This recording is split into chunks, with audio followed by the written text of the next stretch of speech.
আজকে আমি চলে এসেছি দমদমের নালে ঝোলে মেলাতে। তো এটা কিন্তু হচ্ছে দমদমের ইন্দিরা ময়দানেতে, যেটা কিন্তু দমদম স্টেশন থেকে একটুখানি মাত্র। তো এটা কিন্তু একদম রাস্তার উপরেই। তো এখানে কিন্তু অনেক বড় করে সাজানো গোছানো রয়েছে রাস্তার উপরে।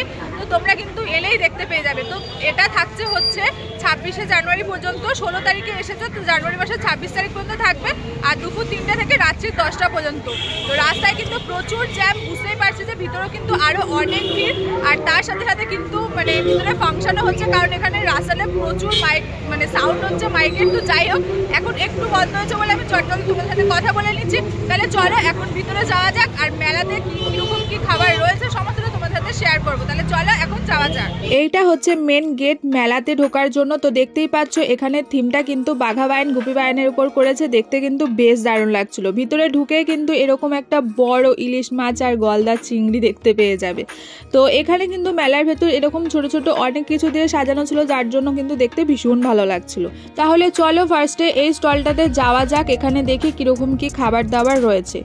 তো এখানে এসেই দেখতে পেলাম যে একটা ভালো জিনিস, খাবারের নামগুলো মেনশন করা রয়েছে, তার সাথে সাথে কিন্তু সমস্ত দামগুলো মেনশন করা ছিল। এখানে কিন্তু ফিশের আইটেমও ছিল, চিকেনের আইটেমও ছিল। তো বেশ ভালো ভালো আইটেম ছিল এখানে। তো দেখতেই পাচ্ছ এখানে কিন্তু গন্ধরাজ চিকেন কাবাবও ছিল, এখানে কিন্তু পাতুরিও ছিল। তো দামগুলো কিন্তু বেশ মেনশন করা রয়েছে, যার জন্য কিন্তু বেশ বলতেও তোমাদেরকে সুবিধা হচ্ছে আর তোমাদের দেখতেও সুবিধা হচ্ছে। তো যাই হোক, এখানে কিন্তু আইটেমগুলো বেশ ভালো ভালো ছিল। এরপর চলে এসেছি মিত্রা ক্যাফেতে। তো দেখতেই পাচ্ছ এখানে প্রচুর ভিড়। তো এখানে কিন্তু তোমরা ফিশ আর কাবাবের আইটেমও কিন্তু এখানে প্রচুর পেয়ে যাবে। তো দেখতেই পাচ্ছ এখানে গরম গরম তৈরি হচ্ছে একদম কাবাব। তো এখানে এবার তোমাদেরকে একটু কাবাবের দামগুলোও দেখিয়ে দিই। তো দেখতেই পেলে তো এখানে কিন্তু প্রচুর ভিড় ছিল। আর যে ফিশ আইটেমের কথা বলছিলাম, এইখানটাতে তোমরা ফিশ আইটেম পেয়ে যাবে। এখানেও কিন্তু প্রচুর আইটেম ছিল, চিকেনেরও ছিল, ফিশেরও ছিল। তো এখানেও কিন্তু দামগুলো মেনশন করাই রয়েছে, যার জন্য কিন্তু দেখতেও সুবিধা হচ্ছে অর্ডার দেওয়ার জন্য। তো এরপরে চলে এসেছি দেশি গ্রিলে। এখানে একটা নতুন জিনিস দেখতে পেলাম, যার জন্য কিন্তু প্রচণ্ড ভিড়। ওই একটা জিনিসের জন্যই কিন্তু প্রচণ্ড ভিড় ছিল, যেটা হচ্ছে এটা হচ্ছে কুল্লার পিৎজা। তো এইটার জন্যই হচ্ছে এত ভিড়। তো দেখতে পাচ্ছ এরকমভাবেই তৈরি হচ্ছে। তো আমিও একটা নিয়েছিলাম। তো এটার দাম নিয়েছিল 150, বাট খেতে একদমই ভালো ছিল না। তো যাই হোক, এরপরে চলে এসেছি ডিমওয়ালাতে।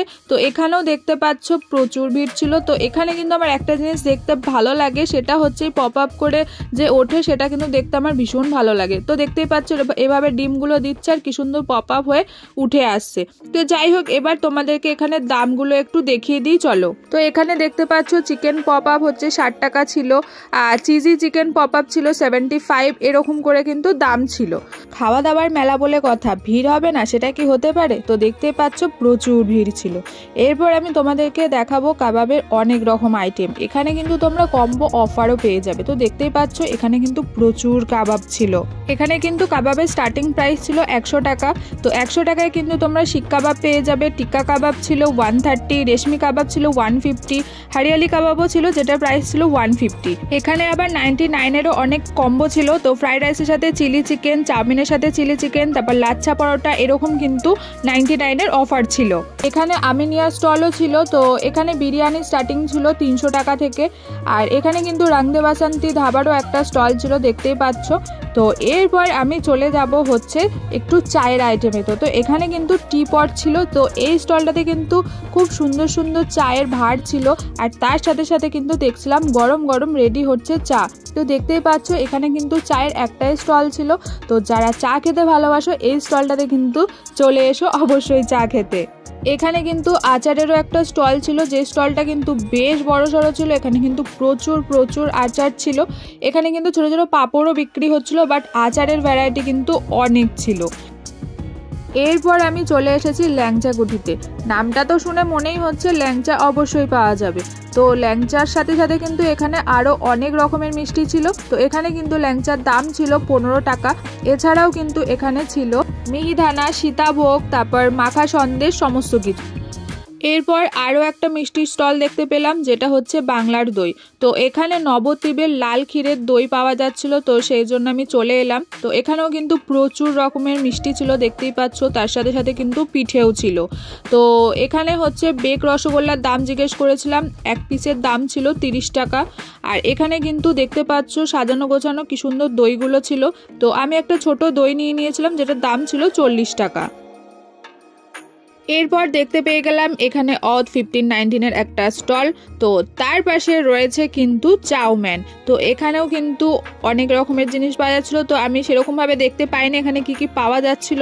তো যাই হোক, এরপরে আমি দেখতে পেয়ে গেলাম হচ্ছে সাংহাই। তো এখানে কিন্তু তোমরা চাইনিজের অনেক রকমের আইটেম পেয়ে যাবে। আর তার পাশে ঠিক আমি দেখতে পেলাম যে এরকম কিন্তু বাম্বো বিরিয়ানি তৈরি হচ্ছে। হ্যাঁ, এই স্টলটাতে যাব অবশ্যই, কারণ এখানে আমি দেখতে পেলাম বেশ গরম গরম কিন্তু বিরিয়ানি তৈরি হচ্ছে। তো দেখতেই পাচ্ছ এই স্টলটা, তো রোস্টার কিং। তো এখানে কিন্তু তোমরা অনেক রকমের খাবার পেয়ে যাবে, আর তার সাথে সাথে কিন্তু বিরিয়ানিও ছিল। এরপরে চলে এসেছি পৌষ পার্বণ স্টলটাতে। এখানে কিন্তু ঢাকার পিঠে। তো দেখতেই পাচ্ছ এখানে প্রচুর পিঠে ছিল। পিঠের দাম কিন্তু 20 টাকা থেকে শুরু, 30 টাকা এরকমের কিন্তু প্রচুর পিঠে ছিল। তো দেখতেই পাচ্ছ স্টলটাতে কিন্তু প্রচুর পিঠে ছিল, আর কিন্তু পিঠে খেতে প্রচুরও ভিড় ছিল। তো এরপরে আমি দেখতে পেয়ে গেলাম এরকম কবিরাজি তৈরি হচ্ছে। তো দেখতেই পাচ্ছ কি সুন্দরভাবে তৈরি করছে কবিরাজিটা, যেটা কিন্তু দেখতে ভীষণ ভালো লাগছিল। এখানে কিন্তু ভেটকি কবিরাজি আর চিকেন কবিরাজিও তৈরি হচ্ছিল। তো একদম কিন্তু গরম গরম কবিরাজি এখানে তৈরি হচ্ছিল। এই স্টলটাতে কবিরাজি ছাড়াও কিন্তু আরও অনেক রকমের আইটেম ছিল, ফিশেরও আইটেম ছিল, চিকেনেরও আইটেম ছিল। তো দেখতেই পাচ্ছ এখানে কিন্তু প্রচুর প্রচুর আইটেম ছিল। এখানে কিন্তু মোমো পাওয়া যাচ্ছিল। নালে ঝোলে মেলাতে কিন্তু খাবারের প্রচুর স্টল ছিল, দুদিক দিয়ে গোল করে ঘিরে খুব সুন্দর করে কিন্তু স্টলগুলো বসানো ছিল। আর এখানে কিন্তু কাবাবের তোমরা অনেকগুলো স্টল পেয়ে যাবে, যেখানে কিন্তু তোমরা প্রচুর রকমের কিন্তু কাবাব পেয়ে যাবে। তো এরপর আমি চলে এসেছি দাদা বৌদির বিরিয়ানি স্টলেতে। এখানে কিন্তু বিরিয়ানি তোমরা খেতেও পারো, প্লাস কিন্তু তোমরা বাড়িতে নিয়েও যেতে পারো। তো দেখতেই পাচ্ছ এখানে দাদা বৌদির বিরিয়ানিতে প্রচুর ভিড়। দাদা বৌদির বিরিয়ানি বলে কথা, ভিড় হবে না সেটা কি হতে পারে? যেরকম রেস্টুরেন্টটাতে ভিড় হয় ঠিক সেরকম কিন্তু বিরিয়ানির লাইন পড়ে গেছে এখানে বিরিয়ানি নেওয়ার জন্য। বেশিরভাগ কিন্তু সবাই বাড়িতে নিয়ে যাওয়ার জন্যই দাঁড়িয়েছে লাইনে। দেখতেই পাচ্ছ পার্সেলের এত লাইন ছিল, তোমাদেরকে আমি দেখাবো। দেখো, পার্সেলের নেওয়ার জন্য এত লাইন ছিল। তো এখানে কিন্তু দাদা বৌদির বিরিয়ানি স্টার্টিং প্রাইস যা 240, সেটাই রয়েছে চিকেনটার। এরপর এত ভিড় ঠেলে আমি চলে এসেছি পরের স্টলগুলোতে। তো এখানেও দেখতে পাচ্ছ ওয়াও মোমোর একটা স্টল ছিল, আর ছিল হচ্ছে ওয়াও চিকেনেরও একটা কিন্তু স্টল ছিল। এখানে কিন্তু বার্গার থেকে শুরু করে অনেক রকমের কিন্তু খাবার দাবার পাওয়া যাচ্ছিল।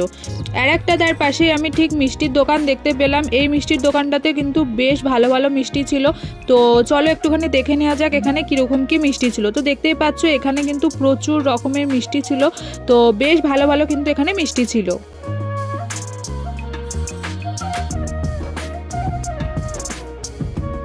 শীতকাল বলে কি আইসক্রিমের স্টল থাকবে না? তো এখানে কিন্তু একটা কামালসের আইসক্রিমের স্টল দেখতে পেয়ে গেছিলাম। তো আমি নিয়ে নিয়েছিলাম আইসক্রিম। তো আমার তো শীতকালে ভীষণ আইসক্রিম খেতে ভালো লাগে। এখানে কিন্তু প্রচুর রকমের আইসক্রিম ছিল, অনেক অনেক ভ্যারাইটি কিন্তু এখানে আইসক্রিম ছিল। এখানে একটা পানেরও স্টল ছিল, যেখানে কিন্তু প্রচুর ধরনের পান ছিল, দেখতেই পাচ্ছ। আর এত সুন্দর সুন্দর পান ছিল, প্রত্যেক কটা কিন্তু পান এত কালারফুলভাবে সাজানো ছিল, দেখতে ভীষণ ভালো লাগছিল। খাওয়া দাওয়ার সাথে সাথে কিন্তু তোমরা এখানে দেখতে পাচ্ছ গানের প্রোগ্রামও হচ্ছে। অনেক বড় একটা স্টেজ রয়েছে, যেখানে কিন্তু খুব ভালো ভালো গানের প্রোগ্রাম হচ্ছিল। তো এরপরে চলে এসেছে লাইভ পিঠেতে। তো এখানে কিন্তু এনারা লাইভ পিঠে বানানো হচ্ছে, মানে দেখতেই পাচ্ছ এখানে কিন্তু ওনারা সাথে সাথে পিঠে বানিয়ে তোমাদেরকে দেবে। তো এখানে কিন্তু অনেক রকমের পিঠে ছিল। এর সাথে সাথে তোমরা দেখতেই পাচ্ছ মেলাটা কিন্তু বেশ নানা রকম জিনিস দিয়ে সাজিয়েছে, যেটা দেখতে কিন্তু বেশ ভালো লাগছে। একটা এত বড় একটা ডাব চিংড়ি মিষ্টির হাঁড়ি। তো যাই হোক, এরকমভাবে কিন্তু মেলাটা খুব সুন্দর করে সাজানো ছিল। ভিডিওটা তাহলে এখানে এন্ড করছি। তোমাদের কেমন লাগলো কমেন্ট করে জানাতে পারো, আর ভালো লেগে থাকলে একটা লাইক অবশ্যই করে দিয়ে যাও। চ্যানেলটাকে কিন্তু সাবস্ক্রাইব করতে একদম ভুলো না। তাহলে তোমাদের সাথে আবার দেখা হচ্ছে নেক্সট ভিডিওতে। তাহলে চলো আজকের মতো টাটা।